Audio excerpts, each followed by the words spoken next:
जरा सोचिए, अगर हनुमान जी आज हमारे बीच होते तो वो आपको क्या सलाह देते? ये कोई मामूली सवाल नहीं है।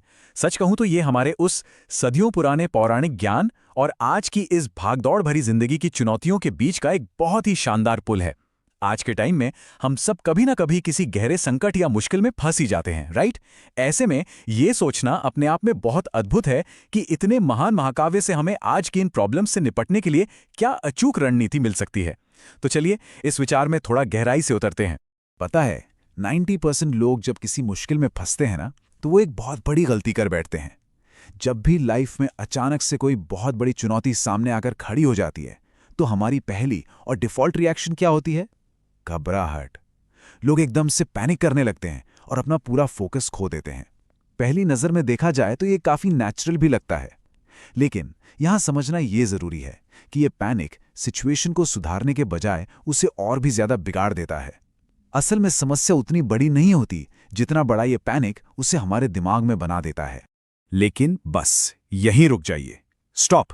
जब भी दिमाग में ये घबराहट हावी होने लगे ना, तो आपका सबसे पहला कदम बस यही होना चाहिए कि खुद को वहीं के वहीं रोक लें।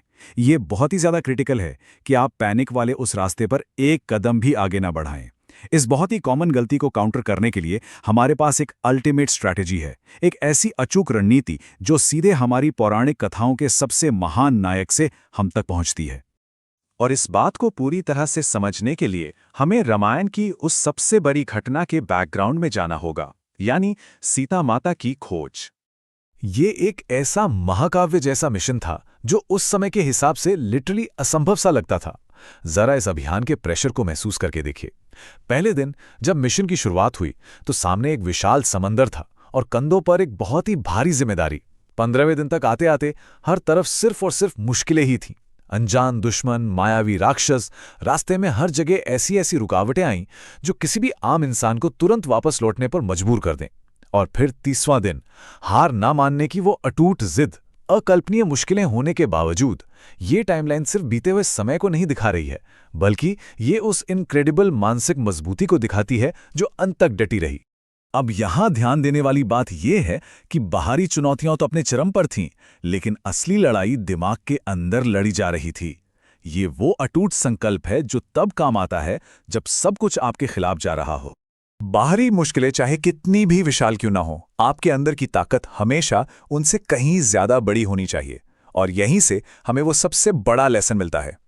मुश्किल समय में घबराना नहीं, ये सीखिए हनुमान जी से। ये सिर्फ एक लाइन नहीं है बॉस, ये अपने आप में एक पूरा जीवन दर्शन है। हार मानने से साफ इनकार कर देना और पैनिक के सामने सरेंडर ना करना, यही इस पूरी प्राचीन घटना का सबसे क्रिटिकल टेक अवे है। देखिए, संकट सामने हो तो डर लगना बहुत आम बात है, लेकिन उस डर के आगे घुटने न टेकना और अपना मानसिक संतुलन बनाए रखना, ये वाकई का साधारण बात है। तो इस पौराणिक घटना का आज की हमारी मॉडर्न लाइफ से क्या कनेक्शन है? कनेक्शन बहुत सीधा है। आज की प्रॉब्लम्स को भी सुलझाने के लिए ना हमें ठीक वैसी ही क्लैरिटी चाहिए होती है। आज भी तो जिंदगी में बड़ी बड़ी परेशानियां आती है ना, कभी करियर का संकट, कभी कोई फाइनेंशियल प्रॉब्लम, तो कभी कोई पर्सनल उथल पुथल। जरा इस तुलना को ध्यान से देखिए। एक तरफ है आम इंसान का माइंडसेट, जहां प्रॉब्लम आती ही घबराहट शुरू हो जाती है और इंसान इमोशंस में बहकर रिएक्ट करने लगता है। इससे सिर्फ और सिर्फ अराजकता फैलती है। लेकिन दूसरी तरफ है हनुमान माइंडसेट, एकदम शांत रहकर सही फैसला लेना। इसका सीधा सा मतलब है सिचुएशन को सही से समझना, ऑप्शंस देखना और फिर एकदम सटीक कदम उठाना। याद रखिए, जो इंसान शांत रहकर सोच सकता है ना, असल में गेम उसी के कंट्रोल में होता है। हम डर को पूरी तरह से खत्म तो नहीं कर सकते, लेकिन अगर दिमाग शांत होना तो हम उस डर को अपनी सबसे बड़ी ताकत में जरूर बदल सकते हैं। एक शांत दिमाग बिल्कुल किसी जादूगर की तरह काम करता है। वो उस डर की एनर्जी को जो आपको फ्रीज कर देती है, उसे एक एक्शन लेने वाली और पावरफुल ताकत में बदल देता है। Fear to power. एक सही माइंडसेट बड़े से बड़े डर को भी एक ऐसे संकल्प में बदल देता है जिसके सामने बड़े से बड़ा संकट भी बहुत छोटा लगने लगता है।